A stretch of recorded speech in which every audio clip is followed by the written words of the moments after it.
Section 1. You will hear a student from overseas phoning the Student Accommodation Office of a college in the UK for some information.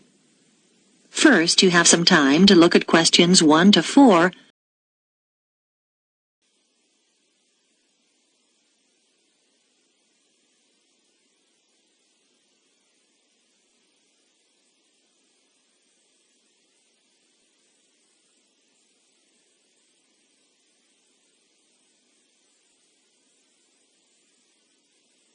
You will see that there is an example that has been done for you. On this occasion only, the conversation relating to this will be played first. College Accommodation Bureau, Darren speaking. How may I help you? Oh, good morning. I'm starting at the college in September and I need to find some accommodation. Right. Well, there are various options. The first one is to stay in college accommodation. That'd be a single room. The first type of accommodation is a single room in the college, so single room has been written in the space. Now we shall begin. You should answer the questions as you listen, because you will not hear the recording a second time. Listen carefully and answer questions 1 to 4. College Accommodation Bureau, Darren speaking. How may I help you? Oh, good morning. I'm starting at the college in September and I need to find some accommodation. Right. Well, there are various options. The first one is to stay in college accommodation. That'd be a single room. How much would that cost? Well, it depends. For a standard room, you're looking at £3,276 for the year. That's just for a room with wash basin. Or £3,834 if you want an ensuite. That's with your own small bathroom. I see. That's more than I expected. It does include heating. That's quite a saving because energy costs can be high, especially in winter. Does it include meals as well? No. All our rooms are self-catering now. There's a shared kitchen on each corridor where you can cook if you want to, or there are plenty of places to eat out on campus. Okay, and you said that's the price for the whole year? Well, you pay annually, but actually it's for 36 weeks. It doesn't include holidays. You have to vacate the room then. Oh, I'd need somewhere to stay in the holidays. I can't afford to go home. The flights are too expensive. Well, there is another option. Several families who either work at the college or have children studying here offer visiting students a room in their homes. Oh? We call this arrangement Home Welcome, and we've still got a few places left at the moment. You pay £150 per week, and that includes breakfast, a packed lunch, and dinner, as well as heating. Is there a contract? Do you have to stay for the whole year? No, it's flexible. It sounds really good, but I'm not sure. I really want to be a little more independent. Before you hear the rest of the conversation, you have some time to look at questions 5 to 10.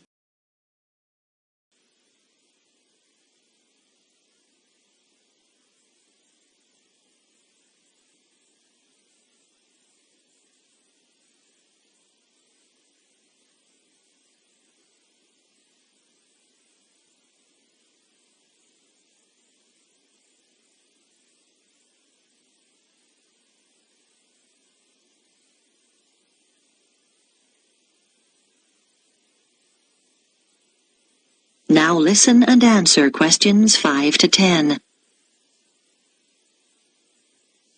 What about finding somewhere to live off campus? Yes, you can rent a property in town privately. You might want to rent a room in a shared house. You'd have a room of your own and share the kitchen and bathroom with other students. What about if I don't want to share? You can get what we call a studio. They're often quite small, but they'll have everything you need. Right. How much would those two options cost? Well, prices vary depending on which part of town the property's in. Generally speaking, the cheapest is around £275 a month for each student. Oh, that's not too bad. Yes, but it can also be as high as £490, and then you'll have to pay all your other bills. What sort of amount would I be looking at for those? Well, last year, students were paying on average about £43 per month each for gas and electricity. This year, it'll probably be somewhere in the region of £48. That's a lot. Yes, they've gone up quite a bit, and on top of that, you have to pay for water, and that'll probably be around £9. That didn't occur to me. And I guess I'd have to pay for transportation, too. That's right. Most of these properties are quite a long way from the college. Oh, it just gets worse and worse. What's the minimum contract on this type of accommodation? 6 months. And you have to pay a deposit. But of course, you can stay there over the holidays. That's true. And you'd have to provide references. They want 2 from someone in this country. I see. But that's not a problem. If you do choose this option, we can't find the property for you. You'd have to go through the estate agent which manages the property for the owner. Right. Thanks. Well, I think I'd like to see what's available privately. Could you give me the estate agent details? That is the end of Section 1. You now have half a minute to check your answers.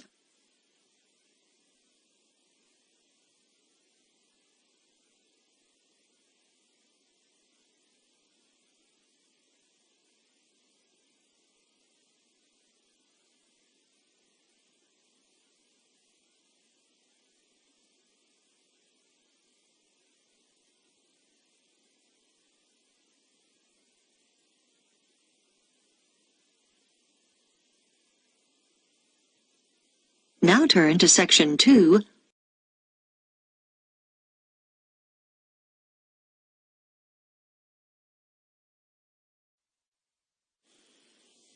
Section 2.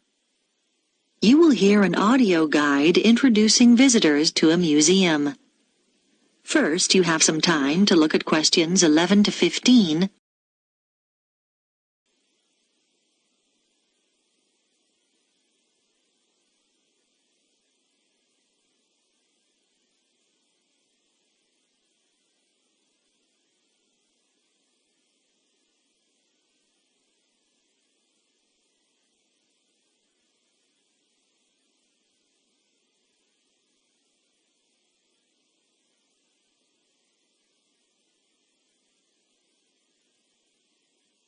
Now listen carefully and answer questions 11 to 15. Welcome to the Global Museum, located at the heart of this truly multicultural city, which is home to more than 60 different nationalities. The museum has a number of exciting displays and exhibitions, and this audio guide is designed to help you make the most of your visit. Altogether, the museum has 18 different galleries, and this season sees the opening of 3 new exhibitions. We recommend that you begin your tour by visiting this season's highlights. The Heritage Clothes exhibition is located in Gallery 5 of the museum. People who live in the area have spent 2 years preparing this exhibition, which brings together some of the fascinating garments traditionally worn in their own communities.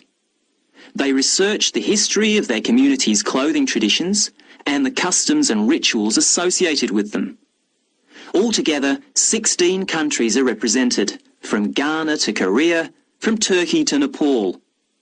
The photographs that accompany each display case were taken by some of the City College students who are studying design and show the clothes being modelled by the real people who wear them in the course of their everyday lives.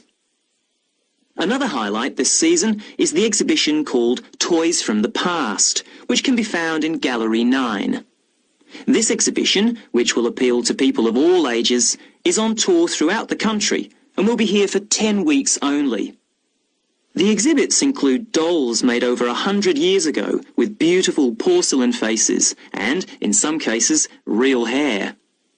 The collection covers the favourite toys such as wooden train sets from many different generations and provides plenty of interest for children and adults.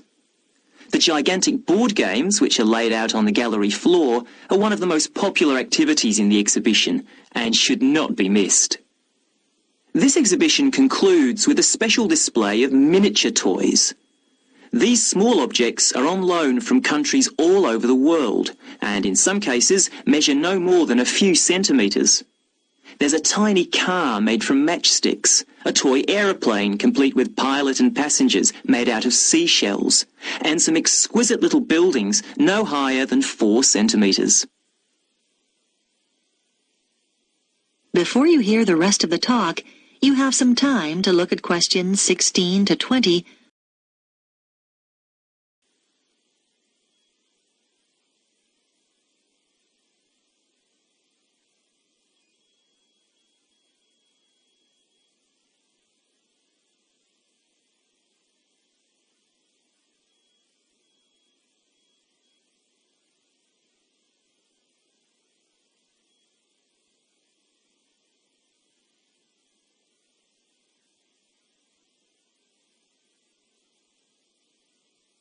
Now listen and answer questions 16 to 20. The final gallery highlight of the season is the Biscuit Gallery at number 15. Many years ago, this city was famous for its biscuits, although today the factory no longer exists. Did you know, for example, that before biscuits were packed in paper or cardboard boxes, biscuit tins were fashion items? The factory made tins, round, square, triangular, hexagonal, for a whole range of different occasions, to celebrate national events, festivals, famous faces and so on. One fascinating display deals with people's favourite biscuits. There are sweet biscuits and savoury ones, biscuits filled with jam and biscuits filled with currants, biscuits with pink, yellow and white sugar icing, or coloured sugar flowers. When the factory finally closed, it announced that people's favourite biscuit was not, as you might expect, a chocolate biscuit or one filled with jam and cream, but a plain, savoury one which was eaten with cheese. When you get to the end of the exhibition, there's an entertaining hands-on activity to fill your own biscuit tin. All the biscuits ever produced by the company are piled up on a table along with various tins. The biscuits are made out of thin pieces of wood, but the weight, colours and shapes replicate the original biscuits. Your job is to fill a tin with biscuits so that when the lid is taken off, they sit there as neatly as they did when the job was done by machine. It's not as easy as it looks. If you would like to buy a memento of your visit, there is a museum gift shop selling postcards, souvenirs and handmade pottery next to the information desk on the ground floor. And finally, if you don't want to carry your coats and bags around with you during your visit, please make use of the free lockers provided by the museum. Enjoy your visit. That is the end of Section 2. You now have half a minute to check your answers.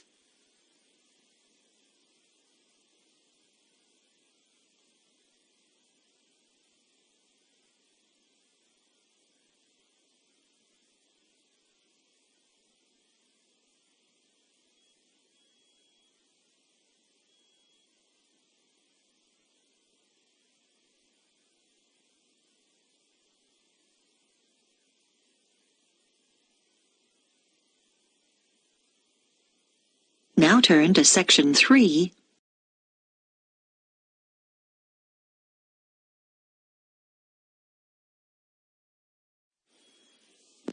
Section 3.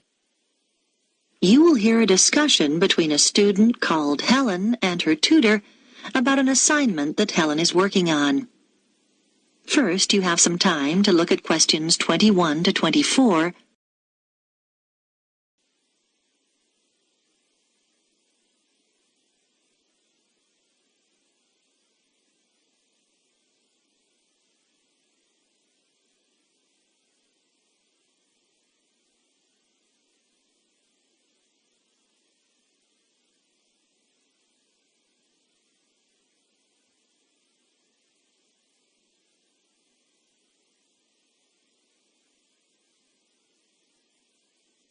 Now listen carefully and answer questions 21 to 24.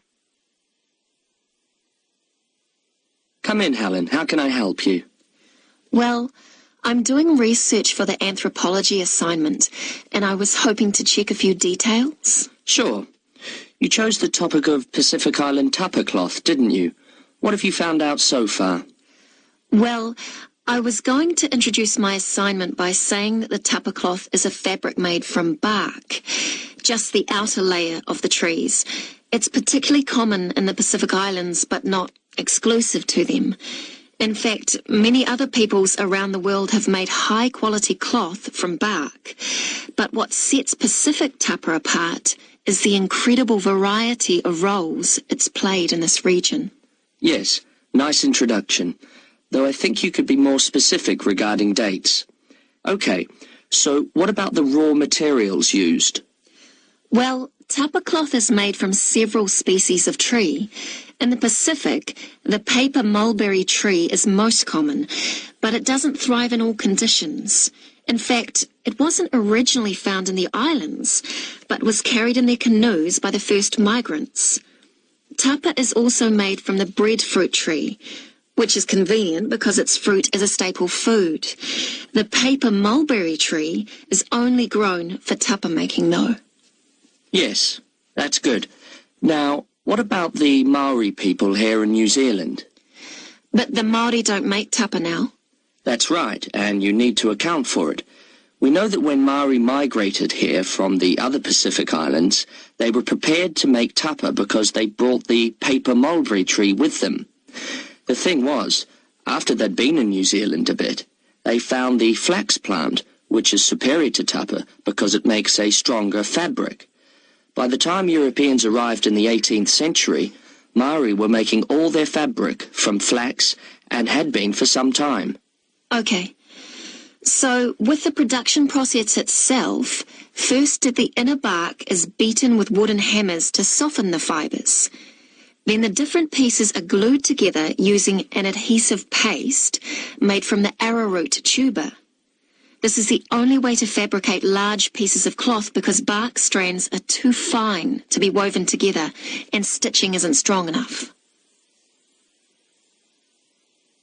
Before you hear the rest of the discussion, you have some time to look at questions 25 to 30.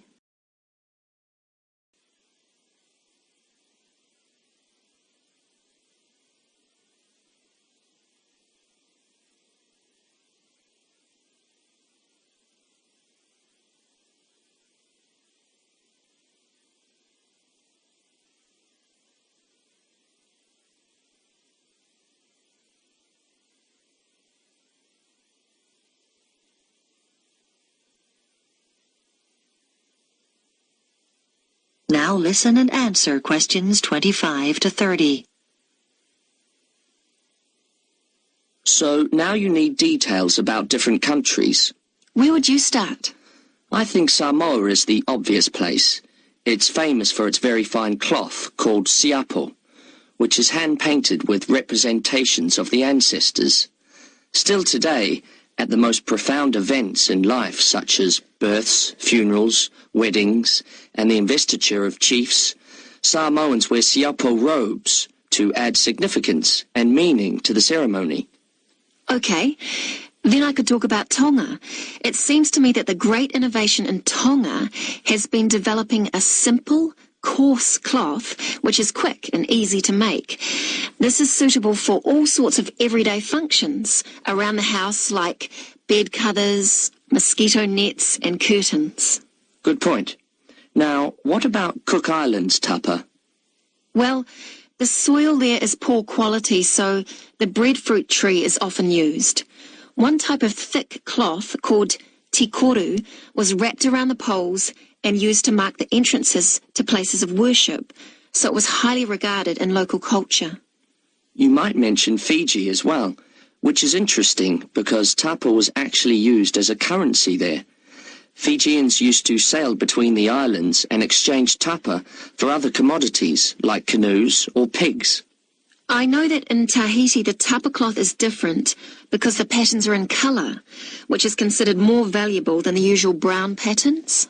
You're right about the Tahitians using coloured pigments, but they aren't more valuable. The colours are only a decoration. People enjoy wearing bright robes, especially for dancing and competitive games, and do it just for fun. Oh, I'll make a note of that. Well, the last place I was going to mention was Tikopia. Even today it's commonplace to see people wearing clothes made of tapa cloth. In many of the other islands, the tapa only comes out on special occasions. But here, you see people working in the gardens wearing tapa. Sounds promising, Helen. I'll look forward to reading your assignment. That is the end of Section 3. You now have half a minute to check your answers.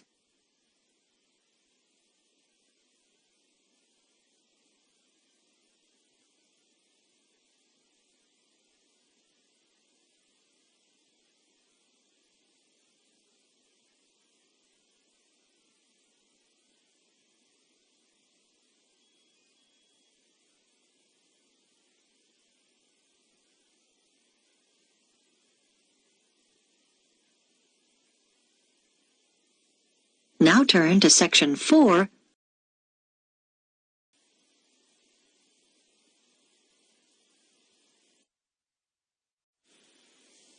Section 4. You will hear part of a talk about research into learner persistence given by a university lecturer to her colleagues. First, you have some time to look at questions 31 to 40.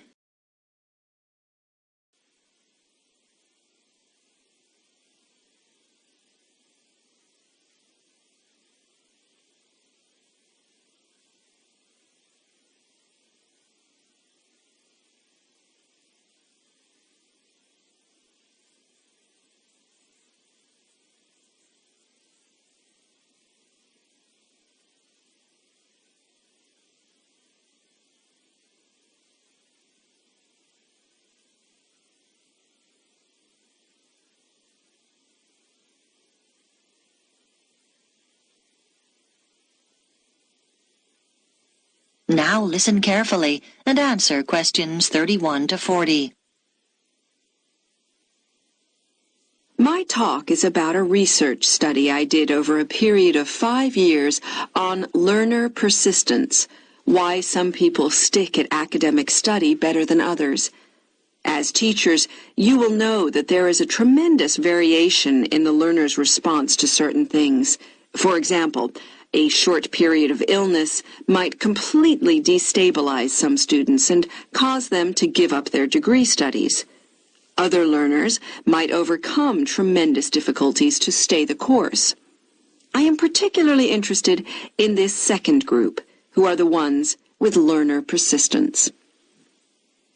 What I decided to do was design a research study using a sample of my university's third-year undergraduate students, 295 in all, who obviously had already stayed the course pretty well.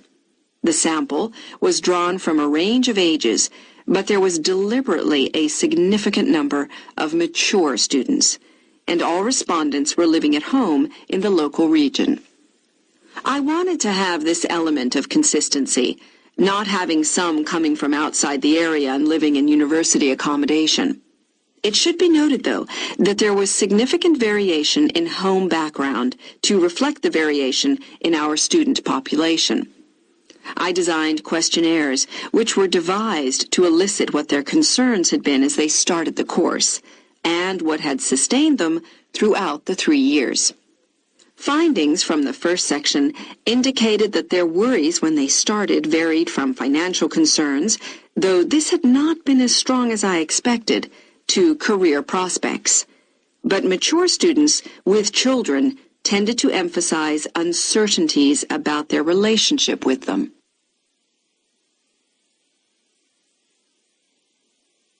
The second section of my questionnaire looked at learner persistence under three main headings: social and environmental factors, other factors, and intrinsic or personal characteristics.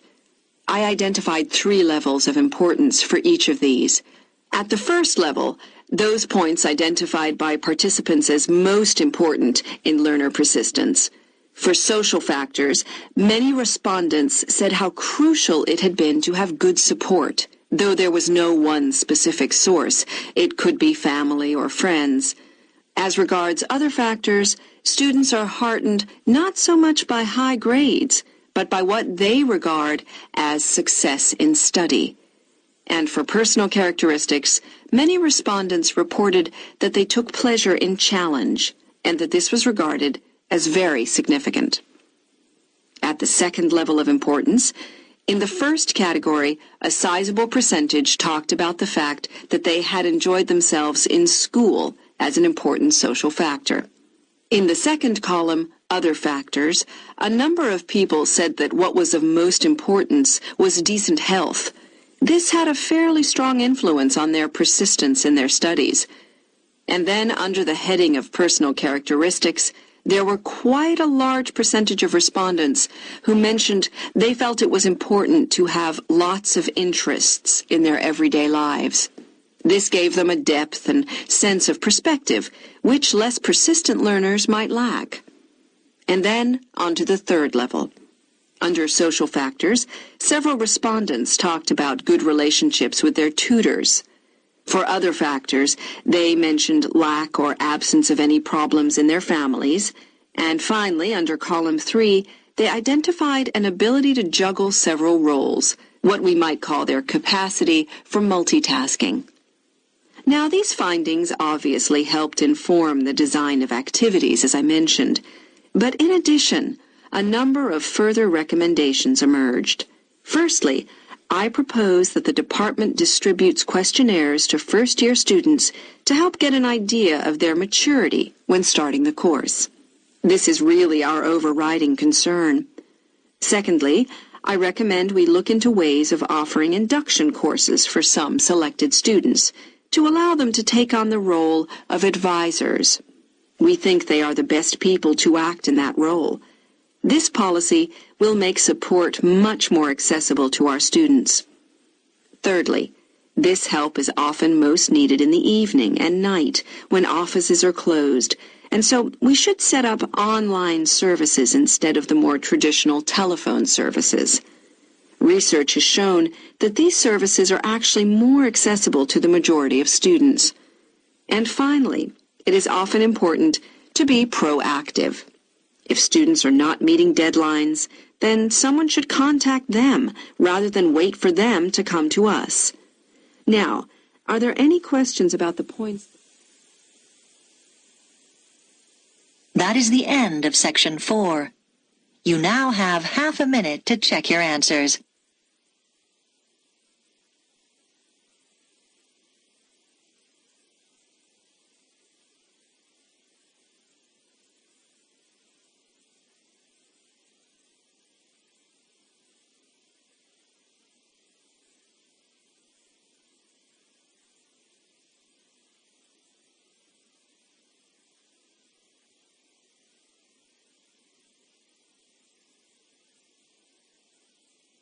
That is the end of the listening test.